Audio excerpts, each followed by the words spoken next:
Petit quiz aujourd'hui dans Caradisiac, je vous propose de deviner l'identité de la voiture que nous essayons.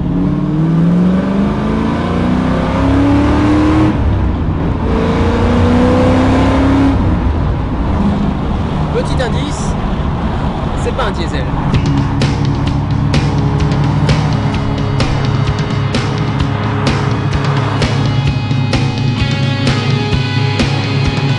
Vous l'avez remarqué, il s'agit bien évidemment d'une Ford Mustang Fastback de 1965 un peu particulière.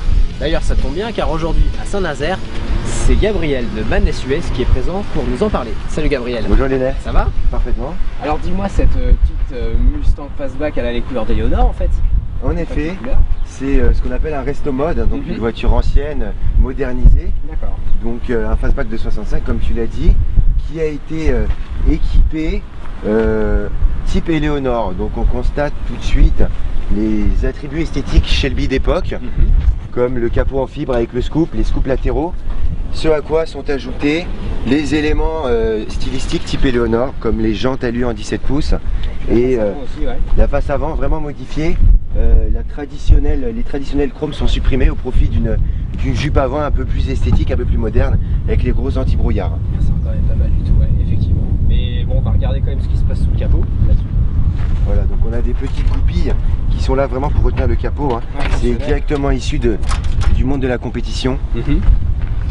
Ouais, ça m'a pas l'air d'origine tout ça. Il m'a l'air un peu préparé le V8 Ford là, non? Voilà, c'est donc un V8 Ford originellement 302 cubic inch, donc 5 litres de cylindrée, qui a été préparé, stroqué, c'est-à-dire que la cylindrée a été augmentée. Il fait maintenant 332 cubic inch, c'est-à-dire 5 litres 4. Ok. Donc au niveau, on voit que les culasses ont été changées, le carburateur aussi, ça vient de la compétition ça aussi? Voilà, alors on a un gros carburateur issu du monde du dragster, quelque chose d'assez imposant. On a des culasses alu avec poussoir réglable.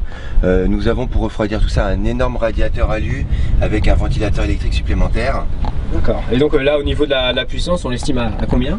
C'est une voiture qui doit faire approximativement 380-400 chevaux au roue arrière. Ah, c'est pas mal. On voit que le châssis aussi a eu quelques petites modifs. On voit les amortisseurs Edelbrock, les barres. Voilà. On a des amortisseurs un peu plus rigides. On a les diverses barres de renfort Shelby inférieures et supérieures pour rigidifier un petit peu la caisse et pouvoir profiter un minimum de la puissance quand même. D'accord. Bon, bah, ce que je propose, c'est qu'on aille vérifier sur une route ouverte que la puissance et le châssis sont bien présents.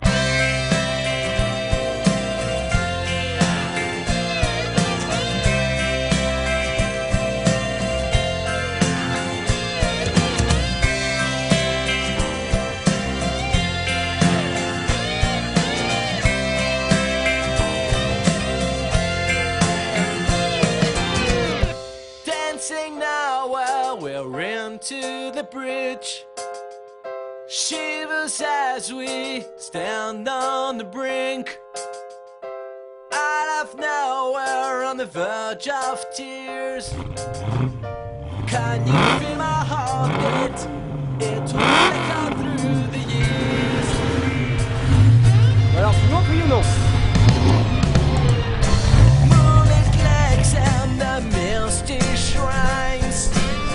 Il y a toujours une petite appréhension avant de prendre le volant d'une Mustang de 45 ans forte de 400 chevaux. Mais au moment de passer la première, on comprend l'intérêt du reste mode. La boîte de vitesse moderne à 5 rapports est d'une douceur insoupçonnée, la direction n'est pas trop lourde et le châssis semble vraiment prévenant. Au chapitre moteur, la puissance n'arrive pas aussi brutalement qu'on aurait pu le croire. Et en faisant preuve de légèreté avec la pédale de droite, on arrive presque à la doser aisément. Et finalement, on prend déjà un très grand plaisir à rouler sur le couple en étant bercé par les envoûtants borborigmes du V8. Bon, alors honnêtement, au niveau des manœuvres, sérieux, je préfère ma 106 Rally, hein, je suis désolé.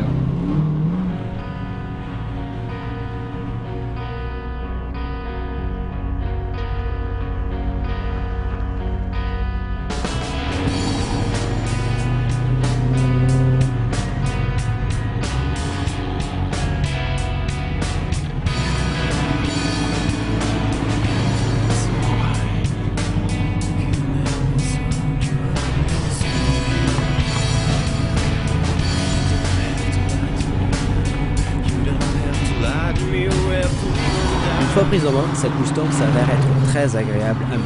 Après avoir apprivoisé la puissance, surtout en sortie de virage, on peut légitimement aller chercher les limites de la belle américaine. Les accélérations sont formidables, ça colle au siège, ça flatte les oreilles, bref, on en redemande. C'est presque dommage que le compteur de vitesse soit aussi visible. Malgré tout, on comprend que l'utilisation massive de barres anti-roulis et d'un freinage remis au goût du jour ne suffisent pas à la hisser au rang de sportive. Mais rappelons qu'elle n'a jamais prétendu concurrencer la Corvette.